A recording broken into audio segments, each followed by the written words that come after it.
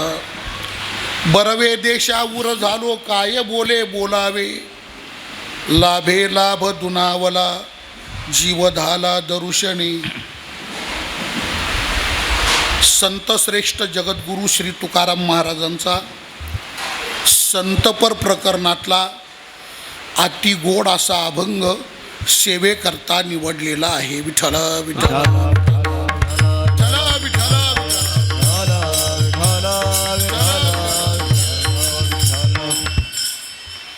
जगद्गुरु श्री तुकोबाराय या अभंगाच्या द्वारा आपण जीवनामध्ये पारमार्थिक साधनेचा जेवढा श्रम केला, या सगळ्या श्रमाची सफलता व्यक्त करतात तुकोबाराय या अभंगामध्ये. विठ्ठल विठ्ठल विठ्ठल.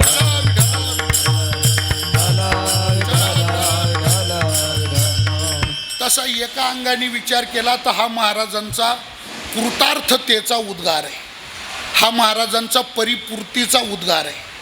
तुका म्हणे श्रम केला. पंचदशीमध्ये विद्यारण्य स्वामींनी आभासाच्या ज्या 7 अवस्था सांगितल्या, त्याच्यात शेवटची 7वी अवस्था आहे आनंदावाप्ती. आनंदावाप्ती म्हणजे हा तृप्तीचा ढेकर आहे. महाराज म्हणतात आयुष्यभर जन्मभर परमार्थाच्या साधनेचा जेवढा पण जीवनामध्ये श्रम केला, आज माझा सगळा श्रम सफल झाला, म्हणजे त्या श्रमाची फलप्राप्ती झाली. त्याच्याकरता महाराजांनी एक शब्द फार गोड वापरला, अवघा. अवघा म्हणजे सर्वच्या सर्व श्रम, त्याच्यातलं काही सुद्धा व्यर्थ गेलं नाही, काही सुद्धा वाया गेलं नाही. जेवढा श्रम केला सगळा श्रम आज फलद्रूप झाला. असा हा धन्यतेचा, परिपूर्तीचा, कृतार्थतेचा उद्गार तुकोबाराय काढतात. आता ऐका, श्रम दोन्हीकडे पण आहे, श्रम दोन्हीकडे पण आहे. दोन्हीकडे ही श्रम आहे. याचा अर्थ असा, संसारातही श्रम आहे, परमार्थातही श्रम आहे. बिना श्रमाचा संसार नाही आणि बिना श्रमाचा परमार्थ नाही.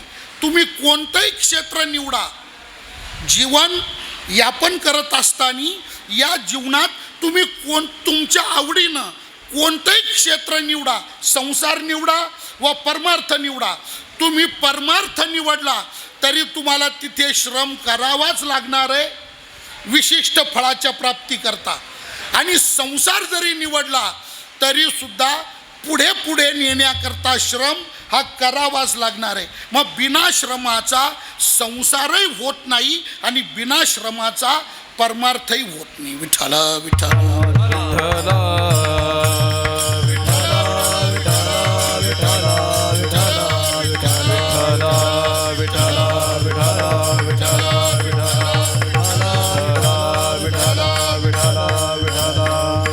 पण आता ऐका, या दोनही श्रमांचा आपण तौलनिक विचार केला, तुलनात्मक जर विचार केला, तुलनात्मक विचार म्हणजे संसाराचा श्रम आणि परमार्थाचा श्रम, या 2 श्रमाचा तौलनिक जर आपण विचार केला तर ऐका, विचार असा आहे का एक वेळ संसारातले कष्ट परवडले, संसारातला श्रम परवडला, पण परमार्थातले कष्ट, परमार्थाच्या साधनेचा श्रम हा संसाराच्या श्रमापेक्षा भयंकर आहे. विठ्ठल विठ्ठल विठ्ठल.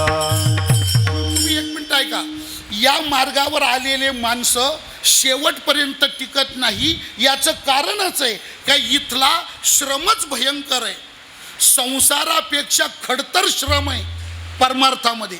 या वाटेवर जायचंय, परमार्थाच्या वाटेने जायचंय, साधनेच्या मार्गाने मार्गक्रमण करायचंय, तर इथे जे कष्ट आहे ते संसारातल्या कष्टापेक्षा अतिभयंकर आहे. विठ्ठल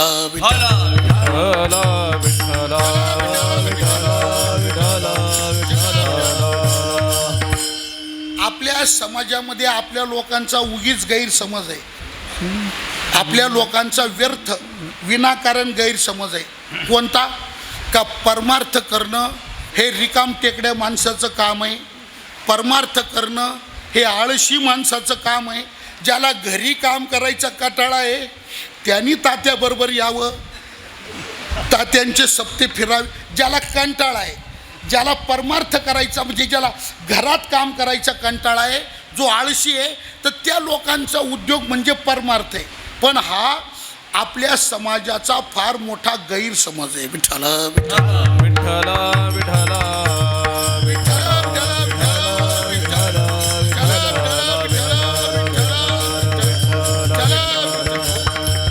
हा रिकाम टेकड्यांचा उद्योग नाही, हा आळशी माणसांचा उद्योग नाही, हा प्रयत्नवादी माणसाचा उद्योग आहे. ज्याच्या जीवनात प्रयत्नाला विशेष महत्त्व आहे.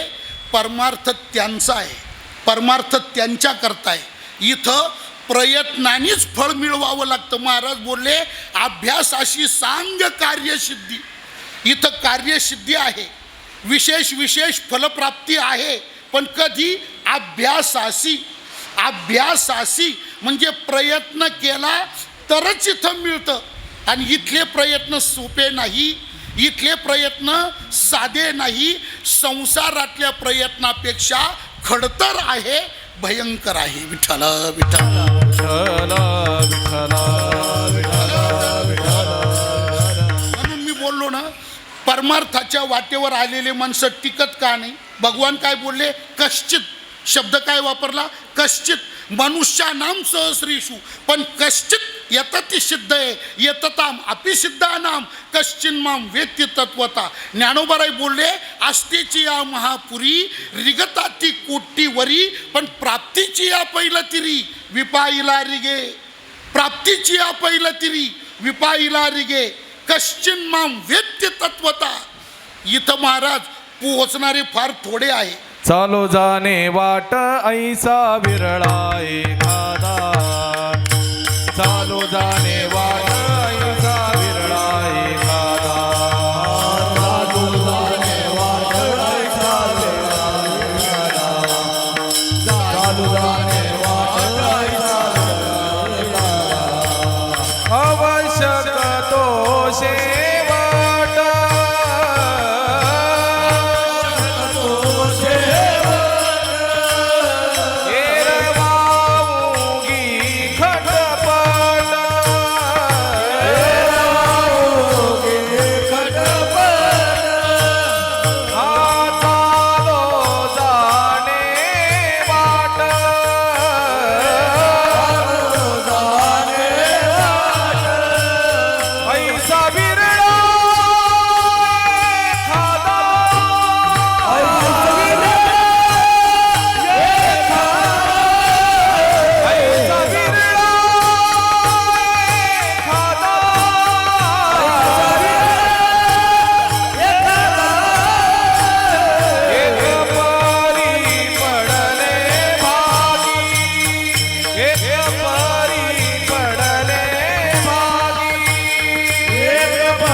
चालो जाणे वाट आईसा विरळा एखादा. कश्चिन माम वेत्ति तत्वता. लागतात किती, सहस्त्रेषु. सहस्त्रेषु हे बहुवचन आहे. एक वचन जर केलं तर मग प्रत्येक हजारात एक. पोचणाऱ्याची संख्या किती काढावं लागेल. एक वचन केलं तर प्रत्येक हजारात एक, प्रत्येक हजारात एक, मग प्रत्येक हजारात. पण तसं नाही. सहस्त्रेषु, सहस्त्रेषु हे बहुवचन आहे.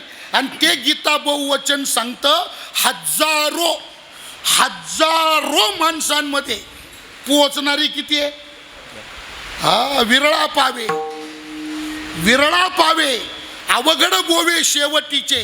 पोचणारी किती आहे. निवडे तो बळी विरळा शूर. विरळा शूर. निवडे तो बळी विरळा शूर. विरळा शूर. निवडे तो बळी विरळा शूर. विरळा शूर. निवडे तो बळी विरळा शूर. विरळा भक्ती तो कठीण शूळावरील पोळी भक्ती तो कठीण शूळावरील पोळी भक्ती तो कठीण शूळावरील पोळी भक्ती तो कठीण शूळावरील पोळी निवडे तो बळी विरणासुर विरणासुर निवडे तो बळी विरणासुर विरणासुर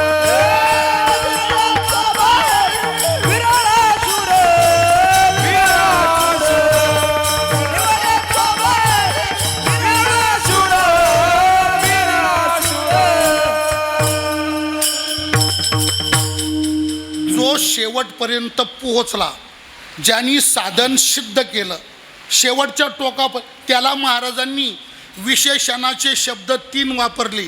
निवड येतो बळी, निवड येतो विरळा आणि निवड येतो शूर. तो परमार्थातला शूर आहे, पण असे शूर जास्त नाही म्हणून तो विरळा आहे. आणि परमात्म प्राप्ती हे साध्य जीवनामध्ये प्राप्त करणं हे कोणाचंही काम नाही म्हणून तो बलवंत आहे. निवड येतो बळी, निवड येतो विरळा आणि निवड येतो शूर. आणि हे 3 विशेषण का वापरले तर याचं कारण आहे, जी साधना करून तो त्या सिद्ध स्थितीपर्यंत गेला, ती साधना करणं सोपंच नव्हतं, ती भयंकर होती. किती भयंकर! भक्ती तो कठीण सुळावरील पोळी. सुळावरची पोळी आहे ती पोळीच आहे. पोळी चपाती नाही, चपाती नाही, पोळी पोळी पोळीच आहे ती.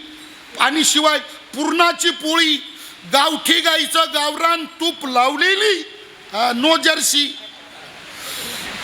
गावठी गाईचं गावरान तूप. आणि ती पण पोळी तव्यावरची नाही, लोखंडाच्या तव्यावरची नाही, खापरावर भाजलेली. मांडा मांडा मांडा म्हणजे नाशिक जिल्हा, मांडा खापरावर भाजलेली. कारण खापराची पोळी भाजण्याकरता हीट जादा लागतं. तवा तापण्याकरता जेवढी आच लागते उष्णतेची, त्याच्या कितीतरी पटीनं जास्त आच खापर गरम व्हायला लागते. आणि ते खापरावरच्या पोळ्या गॅसवर करता येत नाही, दिला लाईटर लावून, ते तसं चालत नाही. त्याला चूल करावी लागते. चुलीमध्ये लाकडं, असे मोठमोठे लाकडं घालावं लागतात, ढणढणा जाळ करावा लागतो. आणि मग ते खापर ठेवायचं, त्याला बारीक बारीक छिद्र असतात. मग ते खापर तापलं का ती पोळी बनवायची, तो मांडा करायचा, तो त्याच्यावरती टाकायचा. खापरावरती टाकला मांडा, लाल बुंद भाजला, गुलाबी वाणावरती भाजला, असा लाल भाजला, तो उलटायचा. उलटला का मग त्याच्यावरती गावरान तूप टाकायचं, गावरान तूप टाकायचं, पुन्हा उलटायचा, पुन्हा गावरान तूप टाकायचं. ती पोळी टम, माझ्याकडे नका पाहू, मी काय सांगतो ते ऐका फक्त, इकडे नका लक्ष देऊ. पण ती पोळी टम फुगायची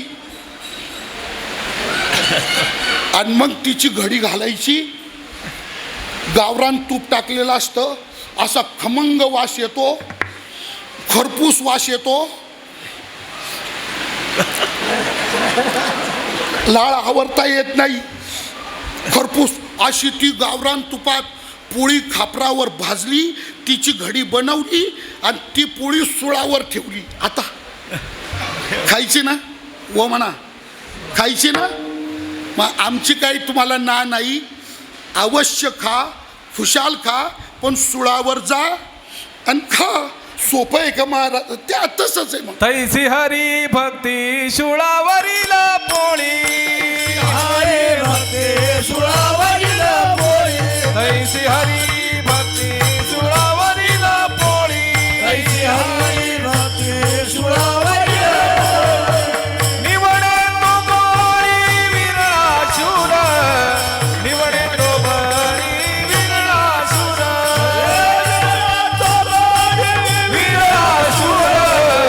निवडे तो बळी विरणासुर. तैशी हरिभक्ती सुळावरील पोळी, ही सुळावरची पोळी आहे. आणि ज्यांनी मिळवली, महाराज म्हणतात निवडे तो बळी विरा दोन्ही. अगोदरचं प्रमाण आणि आत्ताचं प्रमाण दोन्ही प्रमाणाचं उत्तरार्ध सारखाच आहे.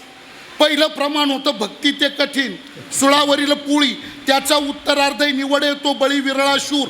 आत्ताचं प्रमाण आहे तैशी हरिभक्ती, सुळावरील पोळी, निवड येतो बळी.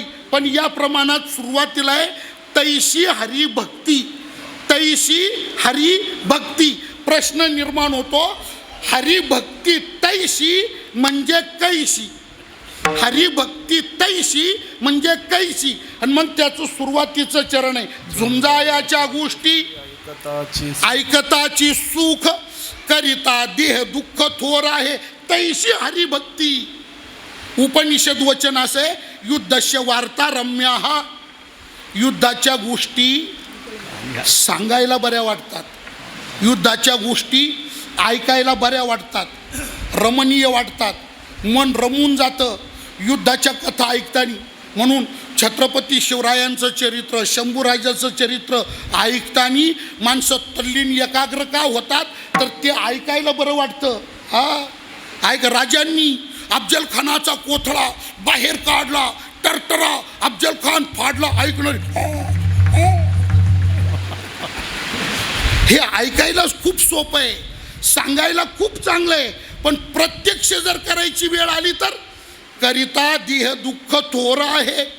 झुंजायाच्या गोष्टी ऐकताची सुख आणि करायची वेळ आली तर करिता देह दुःख थोर आहे. मग एक मिनिट ऐका, युद्धाच्या गोष्टी ऐकायला सोप्या आहे, सांगायला सोप्या आहे, पण प्रत्यक्ष युद्ध करणं जसं कठीण आणि अवघड आहे तैशी हरिभक्ती, सुळावरील पोळी.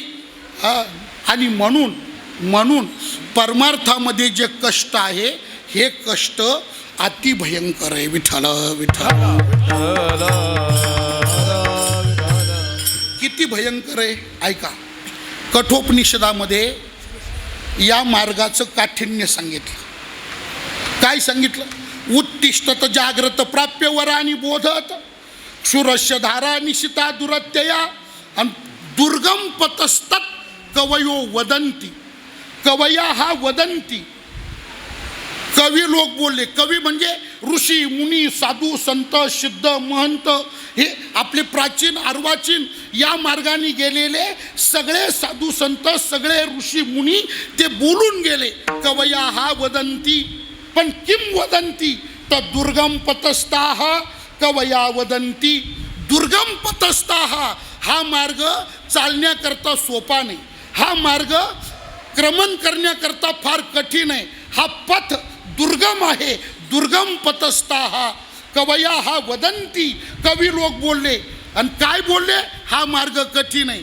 किती कठीण आहे त्याच्याकरता उदाहरण दिलंय. क्षुरस्य धारा निशिता दुरत्यया. शब्द काय आला? क्षुर. शब्द काय आला? क्षु. क्षु क्षत्रियाचा क्ष, क्षत्रियाचा क्ष आणि त्याला उकार आणि त्याच्या पुढे रवीचा र. क्षूर. क्षूर. क्षूर म्हणजे काय? येईल का लक्षात तुमच्या? क्षूर म्हणजे काय? क्षूर. क्षूर. क्षूर शब्दाचा अर्थ काय? नो अहो क्षूर. क्षूर माहिती तुम्हाला? बोला पटकन. क्षूर माहिती का? नाही तरी म्हणा, म्हणजे मी तरी सांगतो. नुसतं आशानी समोरच्याला काही कळतं का? क्षूर. क्षूर. क्षूर म्हणजे वस्तारा. क्षूर म्हणजे पूर्वी हजामतीला क्षौर म्हणायचे ना, क्षौर कर्म. क्षौर कर्मच त्याचं खरं. ते ज्याने केलं जातं ते हत्यार म्हणजे क्षूर. क्षूर म्हणजे वस्तारा. आता ऐका, तलवारीच्या धारेपेक्षा तेज असते वस्ताऱ्याची धार. एकदम तेज बारीक. तलवारीची धार थोडी जाड असते आणि वस्ताऱ्याची धार एकदम तेज असते, बारीक असते. त्या दोन धारेमधला फरक असा आहे बघा. काय? एखाद्याच्या पोटामध्ये तलवार खूप असली आणि बाहेर काढली तर ते तलवारीने त्याचं जे पोट फाडलं तर ते शिवता येतं, म्हणजे त्याला टाचे मारता येतात. डॉक्टर लोकांना त्याला टाके घालता येतात. म्हणजे तलवारीने पोट फाडलं तर त्याला शिवता येतं, टाके घालता येतात. पण एखाद्याच्या पोटात वस्तारा खुपसवला आणि तो बाहेर काढला, त्याला टाके घालता येत नाही, शिवता येत नाही. कारण ते वस्ताऱ्याचं पातं, ती धार इतकी तेज असते ना, तर ती जे पोटात वस्तारा जातून बाहेर येतो ना, असं वाकडं तिकडं फाडतं. ते फाडतानीच ती जखम अशी वाकडी तिकडी पोट फाडतं. त्याच्यामुळे डॉक्टरला शिवता येत नाही. आणि तसं का होतं तर तलवारीची धार जाड असते आणि वस्ताऱ्याची धार तेज असते, म्हणजे एकदम तीक्ष्ण असते. मग तलवारीच्या धारेपेक्षा तेज धार असते कोणाची? वस्ताऱ्याची. मग तलवारीच्या धारेने पोट फाडलं तर शिवता येतं, वस्ताऱ्याने फाडलं तर शिवता येत नाही. आता कोणाचं फाडायचं ते तुम्हीच ठरवा, कशाने फाडायचं ते तुम्हीच ठरवा. मी फक्त धारेचा फरक लक्षात आणून दिला. आला लक्षात? आता ऐका, त्या वस्ताऱ्याच्या धारेवरून अनवाणी पायानी, म्हणजे चप्पल, स्लीपर, बूट, सँडेल काही न घालता त्या वस्ताऱ्याच्या धारेवर अनवाणी पायानी चालणं जेवढं कठीण, साधू संत ऋषी मुनी सांगतात परमार्थेचा साधनेचा मार्ग त्या वस्ताऱ्याच्या धारेवर चालण्याप्रमाणे कठीण. क्षुरस्य धारा निशिता दुरत्ययः दुर्गम पतस्तत कवयो वदंती. हा मार्ग कठीण आहे. मग एक मिनिट ऐका, मी का बोललो? परमार्थ इथं कठोपनिषदातच त्याच्या शेजारी पुन्हा एक उदाहरण असं दिलंय. इतका कठीण आहे हा मार्ग. किती कठीण? मेनाचा घोडा बनवायचा. ऐका, लक्षात येतं ना तुमच्या? मेन लक्षात येतं. मेन म्हणजे प्रमुख नाही. मेन. आता मी तुमच्याकडे काय पाहतो, मी इकडं पाहायला पाहिजे. तुम्हाला काय कळणार आहे मेन? कारण मेनाचा वापर ज्यांच्याकडे असतो त्यांच्याकडे बघून बोललेलं बरं पडतं. विठ्ठला. पण आता त्यांच्याकडे पाहणं चुकीचंच आहे. का? कारण त्यांनी मेनाची फारकतच घेऊन टाकली. आता मेन राहिलंच नाही. टिकल्यांमुळं मेन राहिलंच नाही. पूर्वी मेन म्हणजे चिकट पदार्थ असतो तो. चिकट स्त्रिया पूर्वी ते वापरायच्या. कशा करता? आंघोळ केल्यानंतर कपाळाला कुंकू लावलं तर ते कुंकू दिवसभर काम करताना घाम आला तर इतस्ता पांगू नये, ते कुंकू पुसू नये. उद्या सकाळी स्नानाच्या वेळेपर्यंत ठसठशीत कपाळावरती राहावं, ते कायम राहावं म्हणून त्याच्या खाली जो चिकट पदार्थ लावतात त्याचं नाव आहे मेन. कठोपनिषदकार बोलले त्या मेनाचा घोडा बनवायचा. आता त्या मेनाचा नागणीचा 36चा आकडा आहे. ते मेन अग्नीच्या नुसतं जवळ नेलं, त्याला आच जरी लागली लांबून तर ते पागळतं, म्हणजे त्याचं द्रवरूप होतं, ते असं पातळ बनतं. त्या मेनाचा घोडा बनवायचा, त्या घोड्यावर स्वार व्हायचं आणि मेनाचा घोडा घेऊन धगधगत्या अग्नीच्या ज्वाळेतून इकडून तिकडं जायचं. सोपं आहे का? हे जेवढं कठीण आहे. दुर्गम पतस्था हा साधनेचा मार्ग आक्रमण करणं, त्या मार्गावरती चालणं तेवढं कठीण आहे. मी का बोललो हा भाग? तर परमार्थामध्ये श्रम आहे, पण परमार्थातला श्रम इथं लाभ फार आहे बुवा. लाभ फार श्रेष्ठ आहे. लाभ अति मोठे लाभ आहे. पण त्या लाभापर्यंत पोहोचण्याकरता जी साधना करायची ती साधना मात्र कठीण आहे. चणे खावे लोखंडाचे मग ब्रह्मपदी नाचे, मग ब्रह्मपदी नाचे, मग ब्रह्मपदी नाचे. चणे खावे लोखंडाचे, मग ब्रह्मपदी नाचे, मग ब्रह्मपदी नाचे, मग ब्रह्मपदी नाचे. अध्यात्माच्या क्षेत्रातला सर्वोच्च लाभ आहे जीवाला परब्रह्म स्वरूपाची प्राप्ती होणे.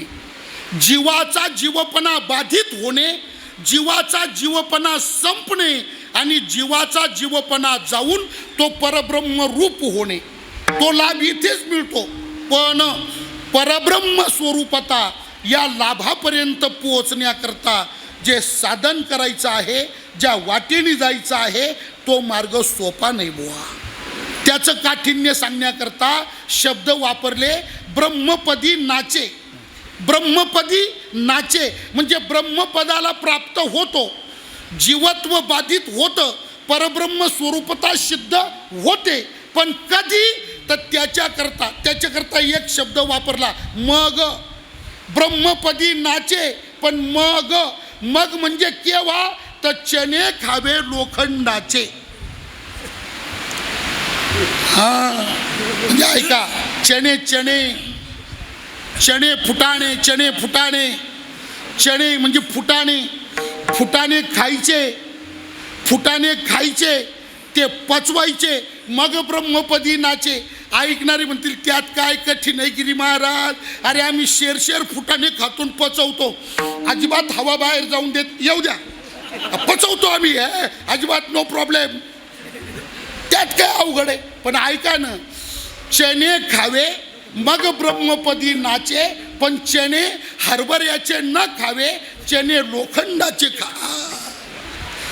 लोखंडाचे चणे, लोखंडाचे फुटाणे खायचे, ते पचवायचे आणि मग ब्रह्मपदी नाचे.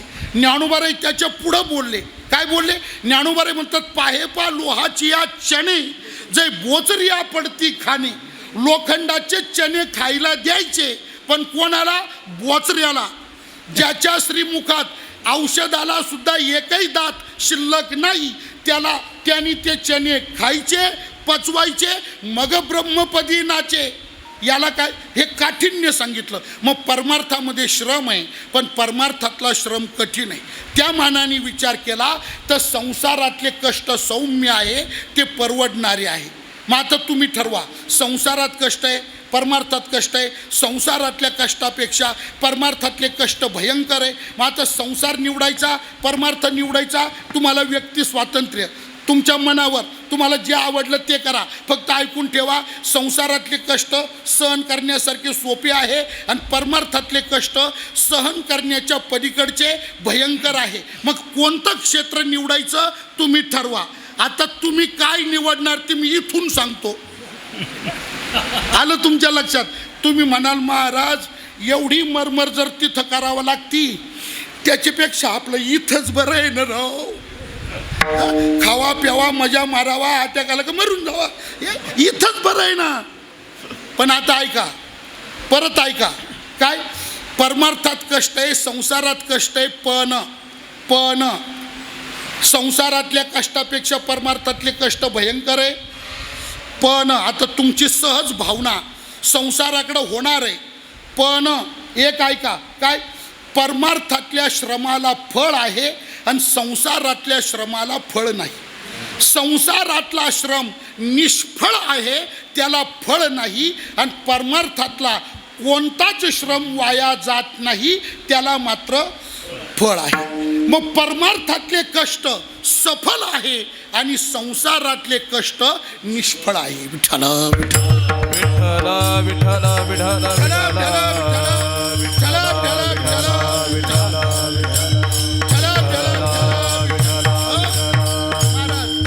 संसारातल्या कष्टाला फळच नाही. तुम्ही किती करा,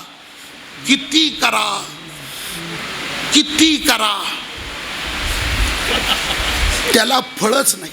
इथं फक्त एकच ऐकून ठेवा, काय? करणे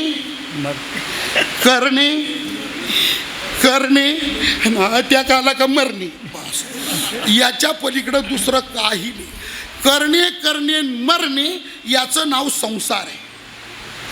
तुम्ही मला सांगा, संसार करणारा कोण व्यक्ती आजपर्यंत इतिहासात अजरामर झाला असं कोणाचं चरित्र तुम्हाला माहिती आहे? संसार केला ना अजरामर झाला असं कोण आहे सांगा बरं? का? अहो हे निष्फळ आहे महाराज. संसारामध्ये श्रम जरूर आहे, पण या श्रमाला फळच नाही. तर फक्त करायचं मरायचं. काही लोकांचं आडनावच राहतं कर्मरकर. फक्त कोणाचं असलं तर अंगावर ओढून घेऊ नका, पण आडनावच असतं कर्मरकर. म्हणजे कर मर पुन्हा आला का कर ना. आपलं तेच चाललंय ना. आपण करतो, मरतो, पुन्हा येतो, करतो, मरतो, पुन्हा येतो, करतो, मरतो. आपली तीच परंपरा चालली, कर्मरकर. याला महाराज, या कष्टाला फळ नाही, हे कष्ट निष्फळ आहे. एक मिनटं तुम्ही माझ्याकडे पहा. मी तुमच्या लक्षात आणून देतो. 1 मिनटं फक्त माझ्याकडं पहा तर खरी. अहो तुम्ही पहा तर खरी माझ्याकडं. 1 मिनटं माझ्याकडं पहा. मी काय सांगतो ऐका. काय सध्या आमच्या घरामध्ये फ्रंटला मी आहे. आमच्या घरात वावीला सध्या जे आमचे वाळीबाबा बसलेत पहा वावीचे, वाळीबाबाला त्यांना विचारा. सध्या आमच्या घरात वावीला फ्रंटला फ्रंट म्हणजे काय असेल नसेल ते सगळं आपल्या नावावर चाललंय सध्या. तुम्ही आमच्या गावात येऊन चौकशी करा. मठ कोणाचा? गिरी महाराजचा. इनाम कोणाचा? गिरी महाराजचा. ट्रॅक्टर कोणाचा? गिरी महाराजचा. बुलेट कोणाची? गिरी महाराजची. गाड्या कोणाच्या? गिरी महाराजच्या. आई कोणाची? गिरी महाराजची. बायको कोण? ऐकत तर राहा तुम्ही, ऐका नाही. शेवट सांगू काय, आमच्या गावात वाळीबाबा आहे आमच्या गावात विचारा वावी कोणाची? गिरी महाराजची. याला काय फ्रंट पण ही कुठपर्यंत?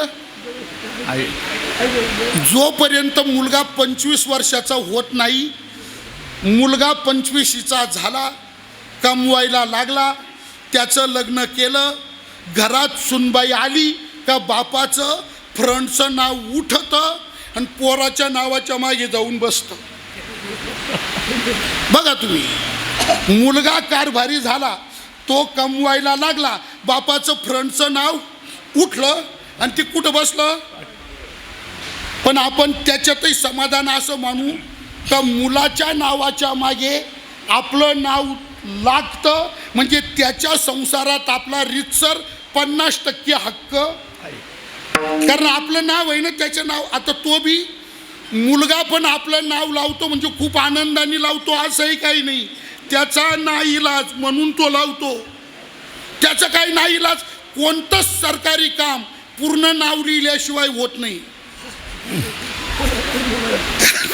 कोणतंच सरकारी काम पूर्ण नाव लिहिल्याशिवाय, म्हणजे बापाचं नाव लिहावंच लागतं, मजबुरी. आणि त्या मजबुरीने तो नाव लावतो. त्याला खूप आनंद आहे असंही नाही काही. पण तरी पण आपण समाधान काय मानू, त्याच्या नावाच्या मागे आपलं नाव राहतं म्हणजे 50% आपला वाटा. पण ज्या दिवशी मुलाला मुलगा होतो, नातू जन्माला येतो, त्या दिवशी कागदापत्रासहित आजोबाच्या नावाचा वसबूड होतो, नामोनिशान मिटून जातं.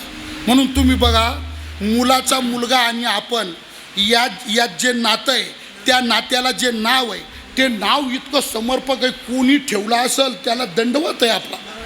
काय बुद्धी असेल त्या माणसाची ज्यांनी ते नाव शोधलं. पण नाव काय ठेवलं बघा. कोण लागतो? मुलाचा मुलगा आपला कोण? आता आपण सगळे त्याच वयातले. मुलाचा मुलगा कोण लागतो? आपला नातू. तो कोण लागतो? आपला नातू. म्हणजे ते कार्ट जसं जन्माला येतं तसं याला सांगतात, जरी बंगला तू बांधला असला पण मी आलोय ना पठ्ठ्या, आता याचा मालक नातू, जमिनीचा मालक नातू, ट्रॅक्टर गाड्यांचा मालक नातू. आता निघ तू. पाय तात्याची दिंडी कुठपर्यंत गेली, जाऊ दे आता. ज्ञानबा तुकाराम शिराबाद कडी निघ तू. आणि नातू एवढं सांगतो, जन्माला आल्यापासून एवढं सूचना करतो, तरी आजोबा घर सोडित नाही, चमचा डवळल्याशिवाय राहत नाही. मग त्या नाताला मुलगा होतो, त्या मुलातून आपलं जे नातं त्याला म्हणतात पंतू. तो पंतू त्याला सांगतो, माझा बाप जन्माला आला तसा तुला सांगू राहिला नातू नातू नातू, तरी पण तू हायसच का खुटा. जाय ना देवळात, जाय ना सप्ताला. मला काय बोलायचंय, संसारामध्ये श्रम जरूर आहे, पण या श्रमाला फळ नाही महाराज. या श्रमाला कष्ट नाही, आपलं या श्रमाला सफलता नाही. का बरं? त्याचं कारण भगवान म्हणतात, अर्जुना हा वृक्षच मुळात असा या फळना चुंबिता फुलना तुरुंबिता, जे काही पंडू सुता तो रुखूची हा. हे वांझोट झाड आहे, याला फळ नाही. इथं म्हणून तुम्ही 1 मिनिट ऐका. कधीतरी तुम्ही एखादा असा प्रयोग करा, प्रत्येकाच्या गावात 70 वर्षाच्या पुढचे जेवढे म्हातारे, 70 वर्षाच्या पुढच्या जेवढ्या म्हाताऱ्या, त्यांना एखाद्या मंदिरात एकत्र करा, चहा नाश्ता द्या आणि त्यांना एकच प्रश्न विचारा, म्हाताऱ्या हो, वयाच्या 20व्या वर्षी तुमचं लग्न झालं, आज तुम्ही 70मध्ये आला, आयुष्याचे 50 वर्ष मर मर मर मर संसार केला, पोटाला चिमटे काढू काढू संसार केला, कंजूशी करून करून जीव जाळून जाळून संसार केला, तर म्हाताऱ्यांनो 50 वर्ष संसार करून तुमच्या पदरात काय पडलं, तुम्हाला काय मिळालं? तर सगळे म्हातारे तुम्हाला एकच उत्तर देतील, काही खरं नाही गिरी महाराज, हे सारं एरंडाचं गुऱ्हाळ आहे. आणि हे अंतिम सत्य आहे बरं का, संसारातलं शेवटचं सत्य आहे महाराज. याचा अर्थ काय? याचा अर्थ एकच आहे, संसारामध्ये कष्ट जरूर आहे, पण त्या कष्टाला फळ नाही, ते निष्फळ आहे. विठ्ठल विठ्ठल विठ्ठल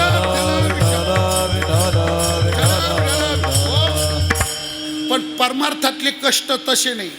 परमार्थात श्रम आहे, भयंकर आहे, कठीण श्रम आहे, पण काय तो वाया जात नाही. इथलं काहीच वाया जात नाही, किंचित वाया जात नाही, कणभर सुद्धा वाया जात नाही. हे परमार्थाच्या कष्टाचं वैशिष्ट्य आहे. जय जय हरी रंगी रंगले, जय जय हरी रंगी रंगले, जय जय हरी रंगी रंगले, जय जय हरी रंगी रंगले, जय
पुन्हा जे बोलतो ना, काहीच वाया जात नाही, की कणभर वाया जात नाही, वायाच जात, त्याला दुजोरा देतात तुकोबाराय.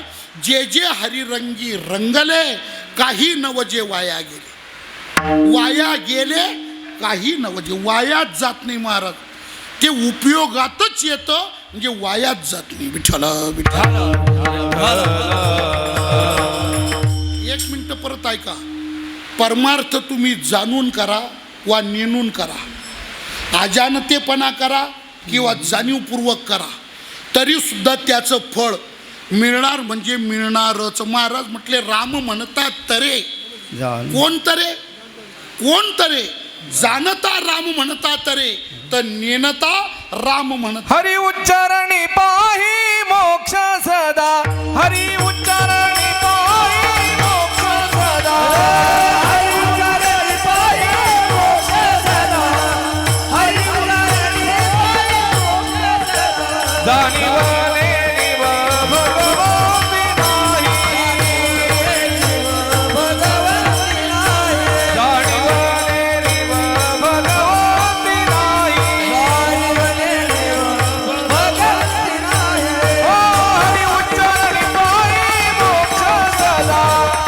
हरी उच्चारणी काही मोक्ष सदा हरी उच्चारणी मोक्ष सदा हरी उच्चारणी काही मोक्ष सदा मोक्ष सदा तुम्ही हरी जाणून म्हणा, हरी नेणून म्हणा, पण मोक्ष सदा तुम्हाला मोक्षच आहे. म्हणजे परमार्थ जाणून करा. त्या वाल्या कोळ्याला राम म्हणता सुद्धा येत नव्हतं. त्याला म्हणताच येत नव्हतं राम राम राम. पण तरी सुद्धा याचा अर्थ काय, जाणून करा, नेणून करा.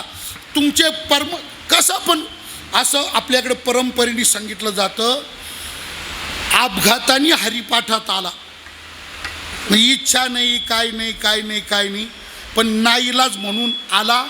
आता आला तरी एका कोपऱ्यात बसला. आयुष्यात, सगळ्या आयुष्यात, जन्मून मरेपर्यंतच्या पूर्ण आयुष्यात एकदाच हरिपाठात आला आणि मेला. ते म्हणायचे, तो बैलाच्या जरी जन्माला गेला तर तो बैल होणार. कोणता? आपण देवाला सोडित नाही का? त्याला वेगळ्या वेगळ्या भागात वेगळे वेगळे नाव आहे. आपल्या नाशिककडे त्याला जाना बैल म्हणतात, जाना. काही भागात त्याला पोळ म्हणतात, काही भागात कठाळ्या म्हणतात, काही भागात त्याला वळू म्हणतात, आहे की नाही? हे भागाभागातली नाव आहेत. ते विठ्ठला विठ्ठला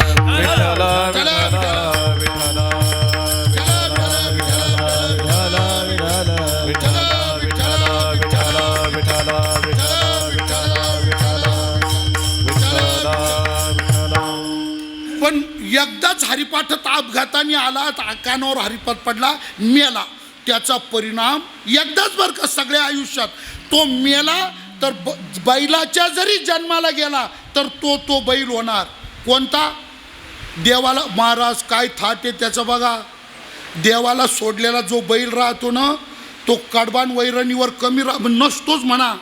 तो जेव्हा गल्ली गल्लीनी फिरतो, या माय माऊल्या देवाचा तांब्या गडवा भरून घेतात, हळदी कुंकाचं पाळं घेतात, सुपामध्ये शेरशेर दाणे घेतात, त्याच्या पायावर पाणी टाकतात, त्याला कुंकू लावतात, अक्षदा वाहतात, आणि त्याला ते बाजरीचे दाणे, ज्वारीचे दाणे, गव्हाचे दाणे त्याच्यावर ते असं राहतं. तुम्हाला काय, हे काही नुसतं भाकरीवरचं नाही, ते देवाला सोडलेलं राहतं ना, त्याच्यावर बनतं ते. माझ्याकडे पाऊस नका, मी त्या बैलाचं सांगू लागलो. त्याच्यावर बनतं महाराज ते. कडबान वैरण कमी राहत, शेलका माल. आणि विशेष गोष्ट काय, मरेपर्यंत त्याच्या मानेवर जू येत नाही ना. त्याला ऊसाची गाडी वाढावं लागते का?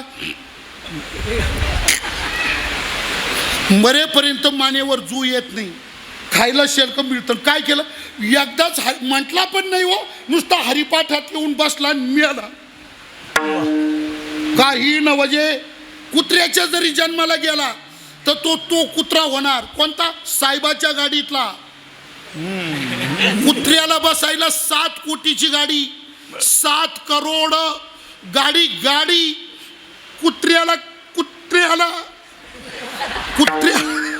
कुत्र्याला बसायला 7 कोटीची गाडी. कुत्र्याला रोज आंघोळीला साबण. कुत्र्याला म्हणतो मी, रोज आंघोळीला साबण कुत्र्याला. अहो, आपण कीर्तनकार असून रोज साबण मिळतो का महाराज? आपल्याला रोज मिळतो साबण. आता ती गेवराईकडे एखाद्या लमण तांड्यावर जर कीर्तनाला गेलं ना, बीडकडं, विठ्ठला विठ्ठला विठ्ठला विठ्ठला विठ्ठला विठ्ठला विठ्ठला बस राहू दे महाराज. मी शक्यतो फॅन लावूनच देत नाही बरं का. राहू द्या. आणि म्हणजे मला काय हवा आवडत नाही असं नाही, हवा आवडती, पण मी कीर्तनात फॅन लावून देत नाही. आता मे महिन्यात दुपारी कीर्तन करून फार ओला झालो ना, खालून कोणी रुमाल दिला, मी घेतही नाही, घाम पुशीतही नाही. का? माझी धारणा अशी आहे का कीर्तनकाराला आलेला घाम सगळ्या समाजाला दिसला पाहिजे. का बरं? कारण यांना कळालं पाहिजे हा घामाचा पैसा आहे. चला विठ्ठला विठ्ठला विठ्ठला विठ्ठला विठ्ठला विठ्ठला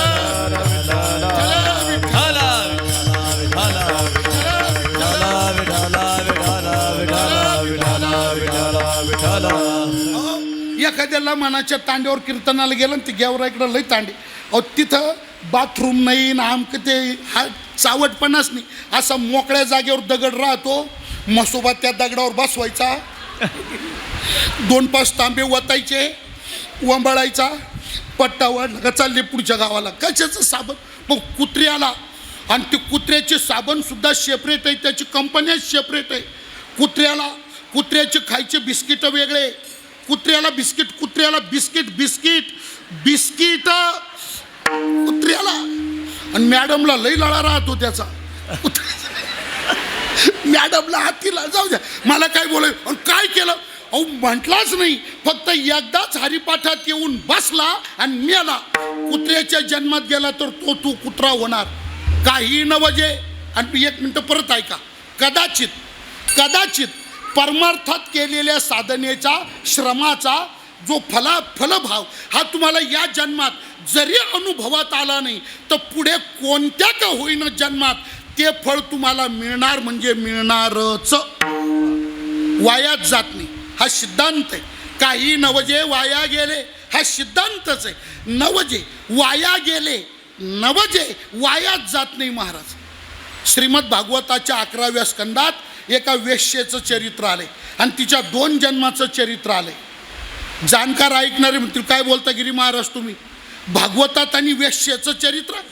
हो, भागवतात वेश्येचं चरित्र आले, 2 जन्माचं चरित्र आहे. अगोदरच्या जन्मात योगायोगानं अगदी बालवयामध्ये ती एका ऋषीच्या आश्रमात आलेली आहे. ऋषीच्या आश्रमात ती आयुष्यभर राहिलेली आहे. ऋषींची मनोभावे तिने सेवा केलेली आहे आणि 80 वर्षाचं तिचं वय झालंय. 8 वर्षाच्या वयात असताना ऋषीच्या आश्रमात आली. 80 वर्षाच्या वयापर्यंत आश्रमात राहिली. नियमितपणे सेवा केली. जशी शबरीनं मतंग ऋषीची सेवा केली तसं तिने आयुष्यभर ऋषीची सेवा केली. दृष्टीला तर पडली नाही पण सेवा मात्र तिने केली. त्यांचा स्नानाला जाण्याचा रस्ता झाडणे, सडा समार्जन करणे, फुलांची शय्या तयार करणे, स्नान करून येईपर्यंत त्याच्या पूजा अर्चेची सगळी व्यवस्था करणे, पूजा सामुग्री तिथं व्यवस्थित करून ठेवणे दिवसभर, आणि अखंड भगवंताच्या नामाचं चिंतन करणे. नैष्टिक ब्रह्मचर्य पालन केलं तिने. पवित्र अंतःकरणाने प्रभू चिंतनात आणि त्या ऋषींच्या सान्निध्यात आश्रमात आयुष्य गेलं आणि आज तिचं वय 80 पर्यंत येऊन पोहोचलं. तिचा मृत्यूकाळ जवळ आला, अंतकाळ जवळ आला. तिला ज्वर भरला. ऋषी आणि त्यांचे काही शिष्य जमा झाले आणि तिला अवस्था तिची पाहिली. ऋषींनी एका शिष्याला पाठवलं, जा रे म्हटलं वैद्य घेऊन या. आणि मग वैद्याला आणलं. बघा म्हटले वैद्यराज काय झालं तिला. आणि वैद्यानी नाडी परीक्षणाकरता तिचा हातात घेतला. नाडी परीक्षणाकरता वैद्यानी नाडी पाहण्याकरता तिचा हातात घेतला. जन्मभर तिच्या शरीराला पुरुष शरीराचा स्पर्श झालेला नव्हता. त्या स्पर्शाशी ती वंचित होती आणि आज पहिल्यांदाच तिच्या शरीराला पुरुषाच्या शरीराचा स्पर्श झाला. आता मानस टाकणार होती. त्या क्षणामध्ये ती प्राणोत्क्रमण होणार होतं, मरणारच होती. तेवढ्यात तिच्या मनात असा तरंग निर्माण झाला इच्छेचा, वासनेचा, का त्यांनी नाडी हातात घेतली आणि तिच्या मनात अशी वासना निर्माण झाली. असा असतो का पुरुषाचा स्पर्श? इतका उबदार असतो का पुरुषाचा स्पर्श? इतका सुखकारक असतो का पुरुषाचा स्पर्श? ज्या स्पर्शाला आयुष्यभर वंचित राहिले तो स्पर्श इतका गोड असतो का? असा तरंग विचाराचा मनात उठला आणि तेवढ्यात तिचं आयुष्य भानू मावळला. मान टाकली, ती मेली. सिद्धांताप्रमाणे अंत्यमती 6 गती या नियमाप्रमाणे, अंतीची या मती त्याची साचपण पुढील गती या नियमाप्रमाणे ती मेली आणि तिला पुढचा जन्म वेश्येचा मिळाला. वासनेचा संग होय अंतकाळी, तरी तपोबळी जन्मधारी, तरी तपोबळी जन्मधारी. वासनेचा संग होय अंतकाळी, तरी तपोबळी जन्मधारी, तरी तपोबळी जन्मधारी. म्हणजे आता भोग किती पुरुषाचा स्पर्श भोगायचा. वेश्या झाली. कुठं? पिंगला नाम वेश्याशीत विदेहे नगरे पुरा, हा जनक राजाच्या विदेहपुरीमध्ये म्हणजे मिथिला नगरीमध्ये पिंगला नामक वेश्या ती जन्माला आली. महाराज, तिच्या सौंदर्याचं वर्णन असं आहे. मग सौंदर्याची खासियत अशी आहे, ऐका बरं का, तिच्या घरासमोरून किती संयमी केवढा निग्रही पुरुष तिच्या घरासमोरून गेला आणि त्यांनी तिरपा डोळा करून तिच्या घराकडं पाहिलं नाही असं होणेच नाही. किती संयमी व्यक्ती तिच्या घरासमोरून जाऊ द्या, तो पाहणारच. तिच्या सौंदर्याचं वैशिष्ट्य. आणि ती पण काय करायची, वट्यावरती नट्टापट्टा करून बसायची. महाराज म्हणतात, एका ते पाहुणी मारी खडा, एका ते म्हणे घ्याजी विडा. लोकांना चाळवायचं काम करायची. पण एक दिवशीचा प्रसंग आहे, पुरुष गिराईक म्हणून तिच्याकडं कोणीच आलं नाही. रात्र संपली, मध्यरात्र संपली, पहाट झाली आणि मग तिला उपरती झाली, अनुताप म्हणजे पश्चाताप झाला. मग तिने विचार केला का जे पुरुष स्वतःचाच काम पूर्ण करू शकत नाही ते मला काही निष्काम करणार, यांच्या नादी लागणं व्यर्थ आहे. आणि सगळ्या जगाचा काम शांतविणारा परमात्मा त्याच्यात रमणं भलं आहे. आणि म्हणून परमात्मा स्मरण तिला घडलं आणि तिचा उद्धार झाला. ऐका बरं का, इथे एक शंका निर्माण केलेली आहे भागवताच्या चिंतनात. शंका काय? शंका अशी आहे का वेश्येला तिच्या कर्माचा पश्चाताप होऊ शकतो का? वेश्येला तिच्या कृत्याचा, तिच्या वागण्याचा, तिच्या कर्माचा पश्चाताप होऊ शकतो का? तर त्याचं सरळ उत्तरही नाही, कधीच नाही, अजिबात. वेश्याच कशाला? वाईट वागणाऱ्या स्त्रिया, वाईट वागणारे पुरुष, जार कर्म करणाऱ्या स्त्री पुरुषाला मरेपर्यंत आम्ही हे चुकीचं करतो हे त्यांना कधीच मनात येत नाही. त्यांना सांगा तरी पटत नाही. त्यांचा गैरसमज एकच आहे, आम्ही वागतो हेच बरोबर वागतो. वाईट वागणाऱ्या कोण्या स्त्री पुरुषाला कधीच अनुताप पश्चाताप होत नाही. मग पिंगलेला तिच्या कर्माचा पश्चाताप झाला कसा? तर त्याचं उत्तर भागवताचे मुख्य टीकाकार श्रीधराचार्य स्वामी त्यांनी असं चिंतन सांगितलंय का ती मागच्या जन्मात ऋषीच्या आश्रमात राहून तिने परमार्थाची, नामस्मरणाची जी साधना केली त्या साधनेचं पुण्य उदयोन्मुख झालं. त्या पुण्याने तिला कर्माचा पश्चाताप झाला. त्या अनुतापात तिला प्रभूचं स्मरण घडलं आणि तिचा उद्धार झाला. मी का बोललो? मागच्या जन्मात केलेली साधना पिंगलेला या जन्मात उद्धाराला कारण ठरली. काही नवजे वाया गेले, हे वायाच जात नाही महाराज.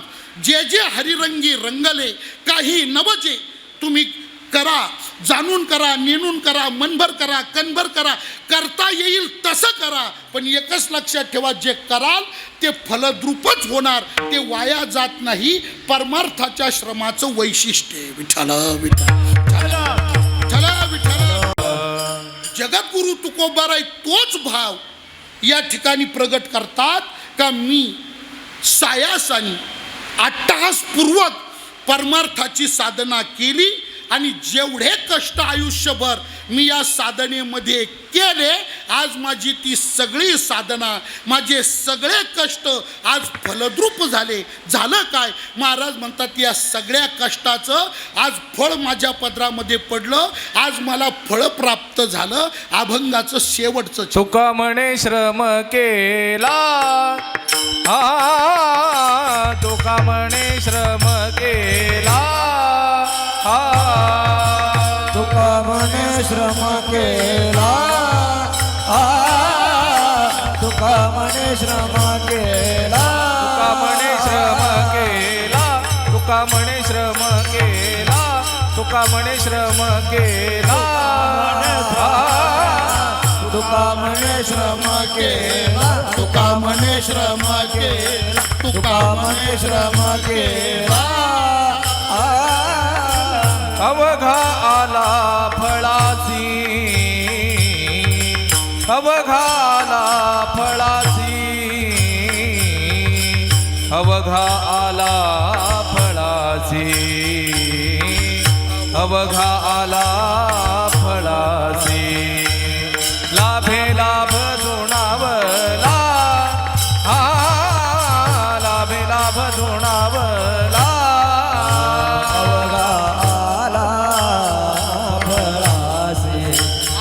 अवघा आला फळासी अवघा आला फळासी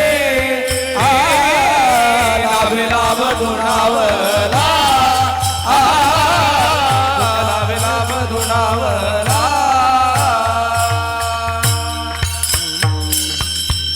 तुकोबारे म्हणतात हा माझा प्रत्यक्ष अनुभव स्वतःचा आहे.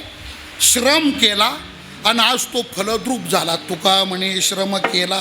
मी सुरुवातीला काय बोललो, हा कृतार्थतेचा उद्गार आहे. जसं नारद महर्षी सांगतात आहे की नाही, यम लब्ध्वा पुमान शुद्धो भवती तृप्तो भवती अमृतो, हा तो उद्गार आहे. महाराज म्हणतात अवघा श्रम आज फळाला आला. तुका म्हणे श्रम केला,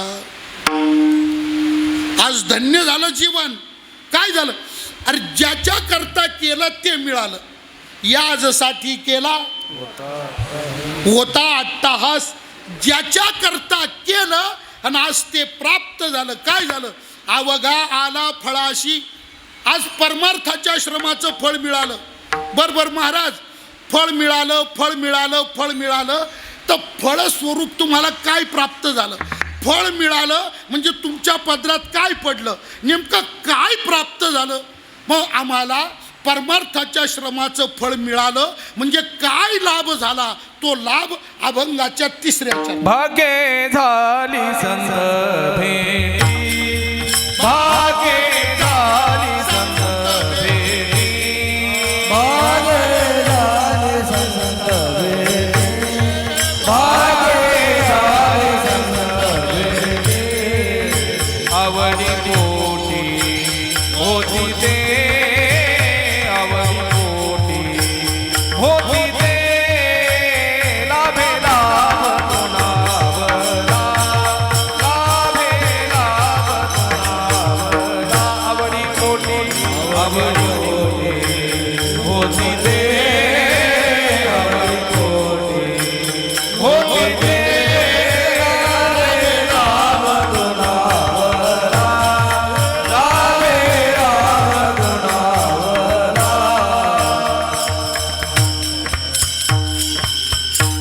श्रम फळाला आला, श्रम फळाला आला. काय फळ मिळालं, तुकोबारे म्हणतात नुसतं फळ मिळालं नाही, मिळावं म्हणून फळ मिळालं नाही. ऐका, काय, ज्याची इच्छा होती, अंतःकरणापासून ज्याची इच्छा होती, अंतःकरणात खास करून ज्याची आवड होती आणि फळाच्या रूपात तेच मिळालं. आवडी पोटी होती ते, अंतःकरणात सुरुवातीपासून आवड तीच होती. आवड काय, एकच आवड. कोणती आवड, देव बसे चित्ती त्याची घडावी संगती, आईशे आवडते मना, आवड तीच होती, आईशे आवडते मना. आणि बघा, नुसतं मिळावं म्हणून फळ मिळालं नाही, तीव्र स्वरूपात ज्याची इच्छा होती, अंतःकरणामध्ये ज्याची आवड होती, फळाच्या रूपात तेच मिळालं. काय मिळालं, भाग्ये झाली संत भेटी, आवडी पोटी होती ते. आज माझं काय परम भाग्य आहे का संत भेट झाली, संताचा संग मिळाला, संत प्राप्त झाले. फळ म्हणजे संत संगत, हा लाभ प्राप्त झाला, भाग्य झाली. कारण एक मिनिट ऐका, सगळ्यात दुर्मिळ, सगळ्यात अवघड जर काय असेल तर फक्त जीवाला संत भेटणं अत्यंत अत्यंत अत्यंत अवघड आहे. बस, किती अवघड, त्या अवघडाला मर्यादाच नाही, म्हणून शब्द वापरला बहु अवघड.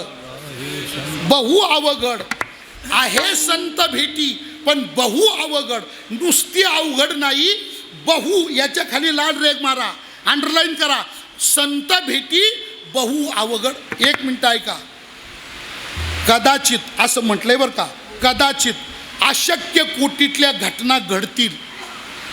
एक तर घडणं शक्य नाही, निसर्गदत्त त्या घटना घडणंच शक्य नाही, पण तरी पण अशक्य कोटीतल्या घटना कदाचित घडतील, पण संत नाही भेटत. आता वेळेच्या दृष्टीनं एकच नाथ महाराजांची ओवी सगळ्यांच्या परिचयाची. काय, व्याघ्र सिंहाचे दूध जोडे, चंद्रामृतही हाता चढे, पण हरिप्रियाची भेटी नातुडे हे दुर्लभ भाग्य गाडे मनुष्या. हा, हरिप्रियाची भेटी नातुडे कदाचित व्याघ्र सिंहाचे दूध जोडे. हा, शक्यच नाही बरं काय, अशक्यच आहे. वाघिणी शिवविणीचं दूध मिळवणं शक्य आहे का? बोला ना, बोला ना. आहे का आपल्यात? आहे का कोणी आपल्यात म्हणजे तुमच्यात आहे का कोणी एखादा दूध आणणारा? वाघिणी शिवविणीचं दूध आणू शकतो कोणी? आणि तुम्हाला खरं सांगू का काय? ऐका, वाक्य असं आहे महाराज, वाघिणी शिवविणीचं दूध आणण्याकरता, ऐका बरं का, वाघिणी शिवविणीचं दूध आणण्याकरता छत्रपती शिवाजी महाराजांच्या पोटीत जन्माला यावं लागतं. ते कोणाचंही काम नाही. असं गोसाईच्या घरात येऊन ते कोणाचंही काम नाही. हा, एका जणाला रोग झाला, आजार झाला, तो एका वैद्याकडे गेला. वैद्यराज, अहो 100 हाकीम वैद्य पाहिले, कोणाचं गुण नाही आला. वैद्य म्हटले काळजी नको करू, मी भेटलोय ना, तुझ्या नशिबाने तुला मी भेटलो असं समज. गाठ झाली ना. हे बघ, तुला जो आजार झाला मला कळालाय, माझ्याकडे एक चूर्ण आहे, औषध आहे, वनस्पतीचं आहे, आणि बाय एकदाच खाल्लं 100% रोग गायब. पुन्हा यायचं नाही, जायचं नाही, पुन्हा औषधही खायचं नाही, काय नाही काय नाही. आणि तू जेवर जिवंत आहे तेव्हा रोग पुन्हा होणार सुद्धा नाही, डोकं वर काढणार नाही. एकदाच खायचं, रामबाण औषध, मुळा सगळं रोग जाणार, नो प्रॉब्लेम. तो रोगी इतका अधीर झाला, आतुर झाला, उतावळा झाला. द्या लवकर, काय औषधी काढा, द्या लवकर. वैद्यराज खाऊ द्या, होऊ द्या बरं, द्या लवकर. वैद्यराज म्हटलं 1 मिनटं, औषध देतो, हे काही समोरच आहे, औषध देतो, तू खाणार, बरा होणार. पण म्हटलं रोगी 50% ढिल्ला पडला. तो म्हटला ओ वैद्य महाराज, तर काय काय पण काय पण म्हटलं, ते औषध वाघिणीच्या दुधात घ्यावं लागतं. रोगी जागीच पंक्चर झाला. तो म्हटला मग वैद्य म्हटला मग वगैरे काही नाही, तुला औषध द्यायची जबाबदारी माझी, वाघिणीचं दूध आणायची जबाबदारी तुझी. तू दूध घेऊन ये, मी औषध द्यायला बसलेलाच आहे. तो रोगी हुशार होता. तो म्हटला वैद्य महाराज, तुमचं औषध किती रामबाण आहे ना मला कळालं. वैद्य म्हटलं काय कळालं? तो म्हटला दूध आणायला गेल्यावर रोगी जिवंत राहणार नाही, तेव्हा रोग राहायचा प्रश्नच येत नाही. वाघिणीकडे गेला म्हणजे रोगीच गेला, रोग कुठं शिल्लक राहिला. मग वाघिणीचं दूध, शिवविणीचं दूध प्राप्त करणं अशक्य. पण कदाचित छत्रपती शिवरायांचा छावा शंभू राजा असला तर तो ते काम करू शकतो. व्याघ्र सिंहाचे दूध जोडे. चंद्रातून अमृताचा स्राव होतो. निसर्गदत्त ते अमृताचे कण वेचण्याची कला माणसाकडे नाही, ती चकोराकडे आहे. पण कदाचित महाराज नाथराय म्हणतात ते अमृताचे कण सुद्धा वेचता येतील. चंद्रामृतही हाता चढे, पण हरिप्रियाची भेटी नातुडे. आणि एवढं दुर्लभ असलेला संत संग, आणि ज्याची आवड होती, इच्छा होती फळाच्या स्वरूपात, मला तेच प्राप्त झालं. भाग्य झाली संत भेटी, आवडी पोटी होती ते. महाराज, संतांच्या संगतीला एवढं तुम्ही महत्त्व दिलं, असं ते संत भेटले, संग झाला, तर त्यांच्या भेटीत संगतीत असा लाभ तरी काय? तुकोबारे म्हटले काय बोलले? लाभ काय? अहो एक लाभ नाही, एक लाभ नाही, एकातून दुसरा, दुसऱ्यातून तिसरा, तिसऱ्यातून चौथा. तुका म्हणे येथे लाभाची या कितीतरी लाभ, लाभच लाभ, लाभच लाभ. त्या लाभाला गणतीच नाही. त्याच्याकरता शब्द वापरला. संत भेटले, झालं काय? लाभे लाभ दुनावला. लाभे लाभ दुणावला. लाभे लाभ दुणावला.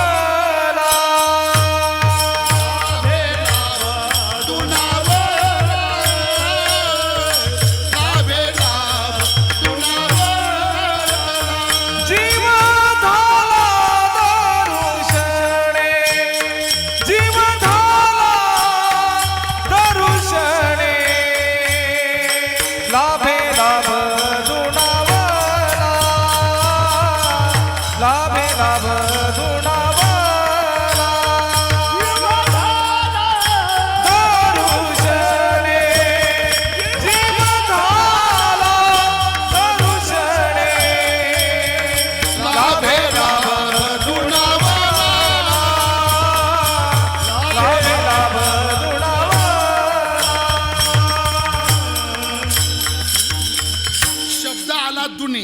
शब्द काय आला? लाभे लाभ दुनावला. दुने हा शब्द गणितातला आहे. दुने शब्द कुठला आहे? बेदुने, 3 दुने, 4 दुने, 5 दुने, 6 दुने. दुने म्हणजे डबल होणे, दुने म्हणजे वृद्धिंगत होणे. संतांची भेट झाली, संतांच्या भेटीत जीवन तर कृतार्थ झालंच झालं, पण अनंत लाभ. लाभे लाभ दुनावला. आणि त्यांच्या दर्शनाने जीव धाला दरुषणे. तरी पण म्हटले महाराज, नेमका लाभ काय झाला त्याचं स्पष्टीकरण द्या. ते आम्हाला स्पष्ट स्वरूपात सांगा. संत भेटले, जीव कृतार्थ झाला, अनंत लाभ झाले, पण नेमका त्याच्यात लाभ झाला काय त्याचं नेमकं स्पष्टीकरण द्या. मग नेमका काय लाभ झाला त्याचं स्पष्टीकरण महाराज अभंगाच्या पहिल्या चरणात. बरवे देशावर झालं. बरवे देशाऊर झाले.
लाभ जो झाला मूळ, ऐका, त्या लाभाबद्दल वाच्यता करता येत नाही. लाभ झाला एवढंच खरं, पण सांगा वाच्यता करता येत नाही. कोणत्या शब्दात बोलावं त्याच्याकरता काय बोले, त्या काय बोले बोलावेतला काय आहे ना, हा अनिर्वाच्य वाचक आहे. अनिर्वाच्यता बोलताच येत नाही. काय बोलू? लाभ झाला, अतिश्रेष्ठ लाभ झाला. अरे सांगा ना लाभ, आता सांगू कसा? काय बोलावे, पण लाभ मात्र झाला. महाराज, लाभ काय झाला? मग जो लाभ झाला, महाराजांनी प्रथमदर्शी त्याला विशेषणाचा शब्द वापरला, बरवे. जो लाभ झाला तो लाभ कसा आहे? बरवा. बरवा म्हणजे उत्तम, बरवा म्हणजे चांगला, बरवा म्हणजे श्रेष्ठ. काय सांगायचं त्या लाभाबद्दल? अहो काय लाभ तो, काय बोलायचं? बरवे. अरे पण काय झालं? देशाऊर झालो. पण आता परत आहे का, पुढे शब्द आहे देशाऊर. देशाऊर होणे याचा सरळ अर्थ आहे, देशाऊर होणे म्हणजे स्थलांतरित होणे, एका स्थानावरून दुसऱ्या स्थानावर जाणे, हा सरळ अर्थ आहे त्याचा. पण इथे महाराजांनी हा शब्द स्थानांतराकरता वापरलेला नसून अवस्थांतराकरता वापरला.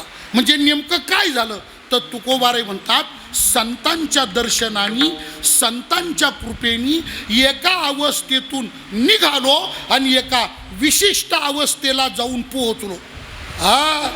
म्हणून बरवे देशावर. अरे पण झालं काय नेमकं? तर आता वेळेच्या दृष्टीनं शॉर्टकट मारतो. नेमकं काय झालं? महाराज म्हणतात, अहम देहास्मी या वृत्ती ज्ञानातून निघालो आणि अहम ब्रह्मास्मी या बोध अवस्थेला प्राप्त झालो. मी ब्रह्म या बोधावरती आलो. हे अवस्थांतर झालं. मी देह, वास्तव, एक मिनिट ऐका, मी देह हा भाव जाणं आणि मी ब्रह्म हा बोध प्राप्त होणं, हे बोलायला सोपं आहे, ऐकायला सोपं आहे, करतानी मात्र सोपं नाही. करणं अवघड होतच नाही. ओ विठ्ठला विठ्ठला विठ्ठला.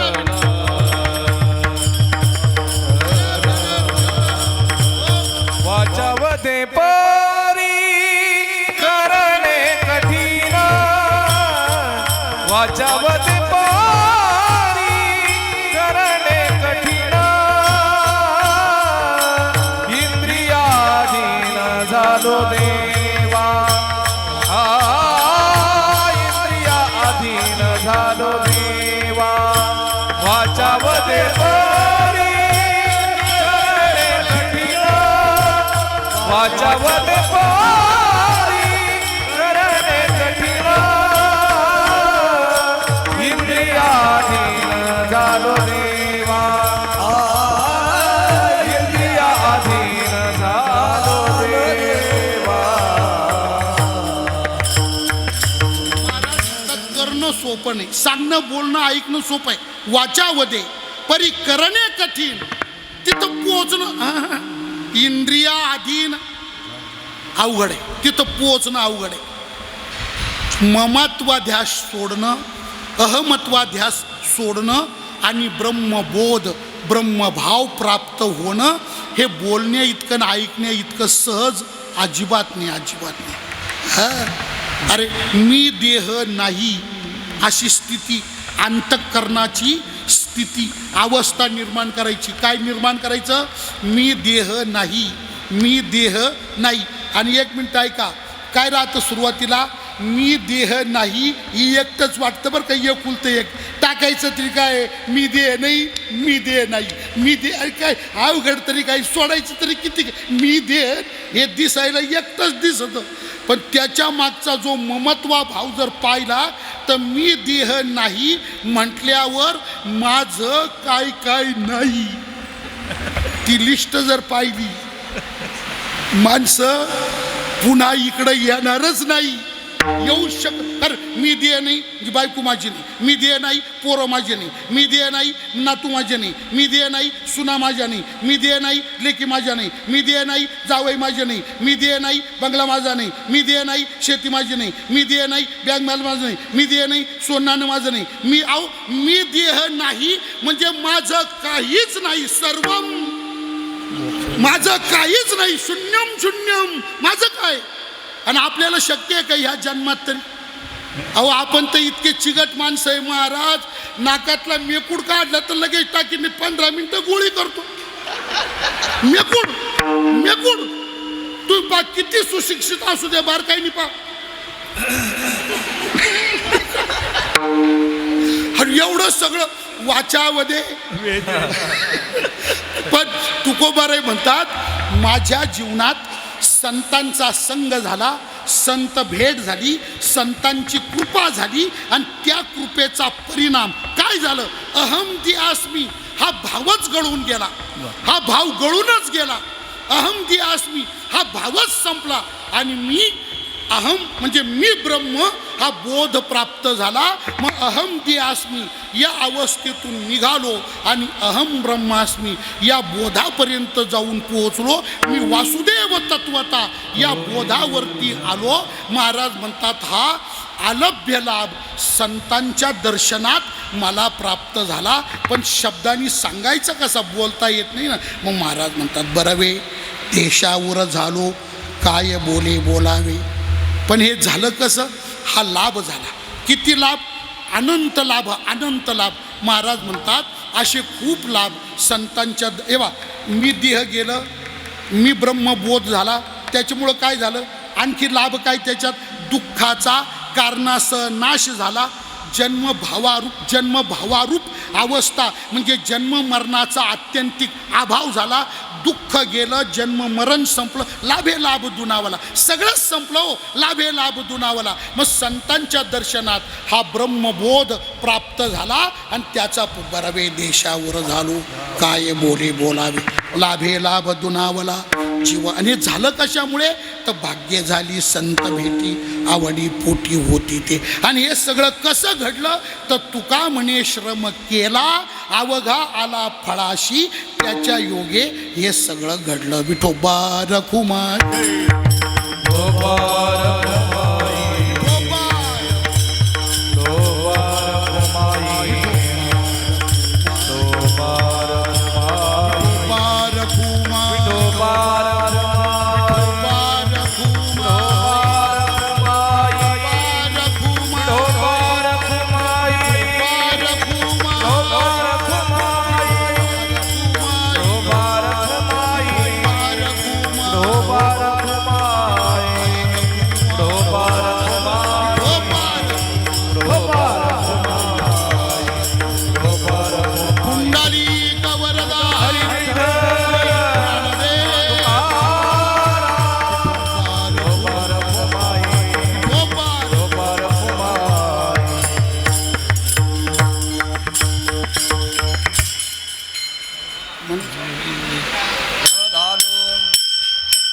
बोलावे काय बोले बोलावे काय बोले बोलावे मला देशावर झालो काय बोले बोलावे काय बोले बोलावे काय बोले बोलावे बरावे.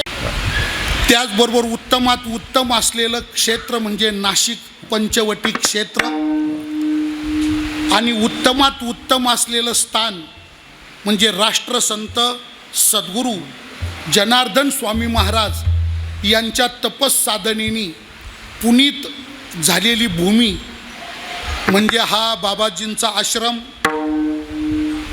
या त्रिवेणी संगमामध्ये आपल्या सर्वांचं परमश्रद्धास्थान असलेले तुमच्या माझ्या अवघ्या महाराष्ट्राच्या वारकरी संप्रदायातल्या सर्वांच्या जीवनाचे पारमार्थिक जीवनाचे दीपस्तंभाप्रमाणे मार्गदर्शक असलेले परमपूजनीय परमश्रद्धेय परम आदरणीय श्री गुरु युवा मित्र बंडा तात्या कराडकर यांचं अखंड पावन सान्निध्य प्रत्यक्ष त्यांची महिनाभर या ठिकाणची उपस्थिती आणि त्या संपूर्ण या उत्तम असलेल्या वातावरणामध्ये अधिक मासाच्या निमित्ताने संपन्न होणारा सतत महिनाभर चाललेला भावार्थ रामायण चिंतनाचा सोहळा आणि सतत महिनाभर चाललेला संकीर्तन महोत्सव असा हा उत्सव पुरुषोत्तम मासाच्या निमित्ताने आणि तुम्हा आम्हा सर्व माता भगिनी पुरुष भाविक तुमच्या आमच्या सर्व नाशिककरांच्या सद्भाग्यानी परमभाग्यानी नाशिक या क्षेत्रामध्ये तात्यांचा हा त्रैवार्षिक उत्सव या ठिकाणी संपन्न होतो आहे. मागच्या अधिक मासामध्ये तात्यांनी हा सप्ताह श्री क्षेत्र पंढरपूर या ठिकाणी महिनाभर अधिक मासाचा हा कार्यक्रम झाला आणि आपल्या परमभाग्याने हा कार्यक्रम योगायोगाने या ठिकाणी आला. अधिक मास उत्सव समिती समस्त नाशिक जिल्हा या समितीतले सर्वच्या सर्व एक नंबरपासून शेवटच्या नंबरपर्यंतचे सर्वच्या सर्व कार्यकर्ते पूजनीय श्री गुरु बंडा तात्या यांचा कृपा आशीर्वाद मार्गदर्शन सत्प्रेरणा आणि या ठिकाणी या धर्ममंडपात उपस्थित असलेल्या तुम्हा सर्व पुरुष भाविकांचं सगळं माता भगिनींचं सर्व युवा मित्रांचं अनमोल सहकार्य या समग्र योगायोगातून हे मासिक ज्ञानसत्र या ठिकाणी संपन्न होत आहे. या कार्यक्रमातली एक कीर्तनरूपी सेवा समर्पित करण्याकरता माझ्याकडे सुपूर्द करण्यात आली आणि सेवके करावे सांगितले काम या न्यायाने या ठिकाणी उपस्थित होऊन आपण सर्वांनी मिळून महाराजांच्या अभंगाचा अल्पबुद्धीप्रमाणे अल्पसा विचार करण्याचा प्रयत्न केलेला आहे. मी तर तुम्हाला खरं सांगतो तुमच्या पण लक्षात आलंच असेल नेहमी कीर्तन ऐकणाऱ्यांच्या काही एरवी खेड्यापाड्यामध्ये तर चाबरटासारखा बोलतो आहे का तुमच्या ध्यानात आलंच असेल आहे की नाही. पण आजचं कीर्तन हे कीर्तन नाही तर आजचं कीर्तन हा पेपर आहे फक्त हा नीटचा नाही. आजचं कीर्तन म्हणजे हा पेपर आहे. काय असतं तुम्हाला खरं सांगू का सुनबाई किती सुगरण असू द्या पाककला निष्णात असू द्या सुनबाई स्वयंपाकात किती तरबेज असू द्या म्हणजे सुनबाई किती सुगरण असू द्या पण सासू चुली पुढं बसली का तिचा स्वयंपाक बिघडणार म्हणजे बिघडणारच. ही काळ्या दगडावरची पांढरी रेघ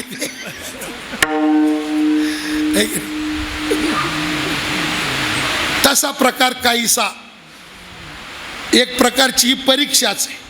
मी सुद्धा फार धाकधुकच करीत होतो का आता काय होईल कसं होईल काय होईल कसं होईल पण नंतर मी असं ठरवलं छातीवर दगड ठेवायचा काय जे होईल ते होईल. एक तर पास होईल नाही तर नापास होईल दोन्हीपैकी एकच काहीतरी होईल ना. नापास झाला तर त्यांच्या यादीतून डायरेक्ट रिजेक्ट होईल कायमचा, आहे की नाही? असे पण आमचं सुद्धा हे परमभाग्य आहे की नाही? आमचंही परमभाग्य आहे का या ज्ञानसत्रामध्ये चिंतन सेवा करण्याचा योग तात्यांच्या कृपा आशीर्वादाने आमच्यासारख्याला प्राप्त झाला. हे आमचं परमभाग्य आहे की नाही? याचं वर्णन आपण एवढंच करू शकतो, पुण्य फळले बहुता दिवसा, भाग्य उदयाचा ठसा, झालो सन्मुख तो कैचा, संत चरण पावलो. असाच त्याचा भाग आहे. या न्यायाने आपण सर्वजण एकत्र जमून ही सेवा करण्याचा प्रयत्न या ठिकाणी केलेला आहे. संकल्पित नियोजित वेळ आपला या ठिकाणी जवळजवळ संपलेला आहे. झालेली सगळी सेवा भगवंताच्या आणि सद्गुरू जनार्दन स्वामी महाराजांच्या चरणी या ठिकाणी समर्पित करतो आणि सेवेला पूर्णविराम देतो. ज्ञानेश्वर माऊली ज्ञानदाता